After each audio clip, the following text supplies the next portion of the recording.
El otro jardín. Si usted llega de improviso, es decir, que ha entrado al jardín sin invitación o por lo menos sin guía, es probable que no la vea. Pero si presta alguna atención, algo más de la que se necesita para apreciar el colorido de las flores, respirar un aire al que todos coinciden en llamar puro y manifestarse sorprendido por el silencio como hacen todos los demás, notará la hendidura en la pared, esa que está entre el ceibo y el jacarandá. Ahora bien, pongamos por caso que usted ha estado ahí y no la ha visto, o que desconfíe de mí, porque al fin de cuentas soy un escritor, y por lo tanto tengo derecho a mentirle. En ese caso tampoco podrá verla. Pero suponiendo que no es así y que ahora está leyendo confiado estas palabras, a la espera de que le muestre ese lugar que todavía no existe, ni tan solo para mí, entonces seguramente podrá ver la rajadura en la separación que hay entre esos dos añosos ejemplares, plantados por quién sabe, alguno de los fundadores de la familia. Se puede entonces usted alejar del grupo y en un hábil movimiento del cuerpo sortear esa pequeña separación que a la vista de todos es un continuo sólido y macizo. Del otro lado, se sorprenderá con la extensión del jardín oculto. No es conveniente que nos pongamos a medir el ancho por el largo, ni siquiera a realizar un mínimo inventario de las numerosas especies que usted conoce, pero que no ha visto en otros lados o que, por lo menos, nunca encontró juntas en un mismo ámbito. Entonces se decide a explorar, porque para algo se ha introducido a través de la rajadura que antes describimos y que sería muy aburrido volver a mencionar. Ocurre que tomamos el camino que nos lleva al estanque. Es un camino de mohosos ladrillos rojos. Son ladrillos grandes, porque son muy viejos, y el estanque es como una laguna llena de plantas y también de peces. Hemos caminado. ¿Cuánto? Bastante. Eso es, bastante, como para estar cansados y sentarnos. En realidad solo se sienta usted, porque yo no estoy ahí. Estoy de este lado. Es usted el que está ahí, sentado en un enorme tronco caído, debajo de un enorme baobab. Sería interesante que compruebe, sorprendido, los años que tiene ese árbol. Puede hacerlo contando los anillos de una rama que se ha quebrado, y que todos creíamos antes que era un árbol caído, por su enorme tamaño, pero solo era una rama del gigante a cuya sombra se encuentra. No ha de faltar a quien se le ocurra pensar que si hubiera estado ahí cuando la gran rama cayó no hubiera contado el cuento. Pero usted no estaba allí, y yo tampoco. Por lo tanto, esa rama cayó en una fría noche de invierno, cuando el viento del sur, suroeste, ese al que llaman pampero, arremetió sobre nuestro jardín derribando la rama. Pero algo más ocurrió, debería haber ocurrido, porque en todos los jardines secretos ocurren cosas, como por ejemplo, que alguien muera y pasen meses sin que nadie lo encuentre, hasta que llega alguna persona como usted y lo ve, o mejor dicho, la ve, porque se trata de una joven que yace amarrada a un árbol, con la poca ropa que alcanza a verle totalmente raída. Es lógico que se le acerque intrigado, y que piense en la joven como un ser vivo y apetecible, aunque está viendo que se trata de un cadáver, bastante bien conservado, si hacemos caso omiso al hormiguero sobre el que se asientan sus nalgas medio podridas.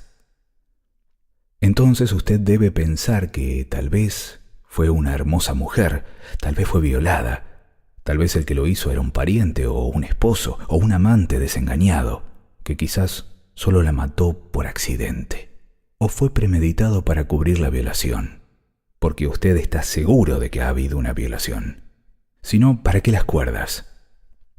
Pero eso queda a su criterio, porque para mí fueron unos compañeros de clase que quisieron hacerle una broma, y por eso la dejaron atada, semidesnuda, en el jardín oculto, sobre un hormiguero, porque en realidad no querían hacerle una broma, sino tomar venganza de su belleza, porque ella era muy linda.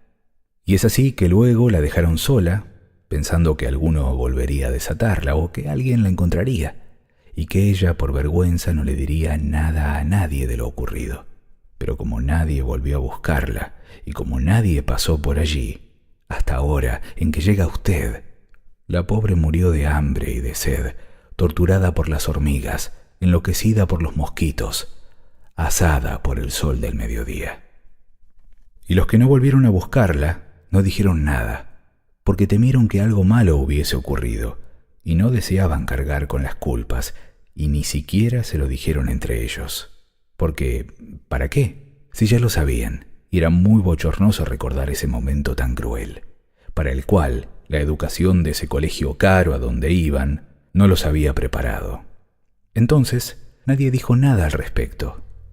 Pero la familia, que seguramente no la quería, porque la sabían media tonta, en el sentido de tonta hueca, deficiente mental, una carga para ellos, una carga moral y de mucha vergüenza, que los obligaba a pagar ese colegio caro y sobornar a los profesores para que no delatasen que la chica apenas podía leer, y que por otra parte pensaban que su belleza, para ellos, más bien un mal superficial que ocultaba el desdeñable retraso mental.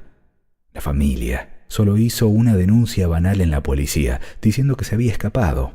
Hasta hicieron desaparecer una valija que llenaron con su ropa para que esto pareciera verdad. Por eso, nadie más la reclamó. Por eso todos se olvidaron. Ahora llega usted y tiene que decidir cómo hace público su hallazgo. Tiene que pensarlo muy bien, porque la historia es muy truculenta y llenará muchas páginas en los diarios. La televisión vendrá a su casa y todos hablarán de usted. Alguien pensará que es uno de los sospechosos, porque la verdad, ¿qué hacía usted en ese lugar al que no va nadie? ¿Y dónde estaba el día que esa chica fue asesinada? Un día que usted no conoce, pero que los de la policía científica van a determinar con exactitud. ¿Y si ese es un día que usted no puede explicar? Porque quizás coincida con uno de los días en que visita a su amante y le dice a su mujer que está en una reunión, en lo de un cliente. Casi siempre un cliente distinto. Pero esto de todos modos no importa, porque el cliente no corroborará sus dichos y su mujer sí va a corroborar que usted no estaba con el cliente. Ergo, usted mintió. Y por lo tanto, si mintió, pasa a ser sospechoso. Como es sospechoso, va a prisión, y en la prisión tiene que compartir una celda con otros delincuentes. Usted sabe lo que le pasa a los violadores en las cárceles. Bueno, como sabe todo eso, decide no contar nada. Vuelve rápidamente hacia el lugar por donde entró. Entonces, recuerda que ha dejado sus huellas cerca del cadáver. Eso puede ser grave si los de la policía científica identifican su calzado. Entonces decide volver y borrar las huellas. Utiliza una rama seca que encuentra, pero que no le parece suficiente, así que termina por arrojar el cuerpo al estanque. Lo desata, pero como está casi podrido, se le desarma y le ensucia la ropa. No importa, piensa, porque sabe que en el auto tiene ropa del gimnasio, así que continúa y va arrojando los pedazos al estanque. Descubre con satisfacción que los peces de colores que parecían tan inocentes se van comiendo el cadáver, mientras los huesos se hunden en el agua turbia. Vuelve entonces al otro jardín y se encuentra con la gente. Disimula el desorden y la suciedad en su ropa diciendo que se resbaló, que se cayó en el barro.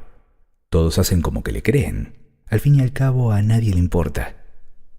Entonces usted vuelve a mirar hacia los árboles y no puede ver la hendidura. Y piensa que tal vez no exista esa hendidura y que todo esto no es más que un buen intento mío para atrapar su imaginación.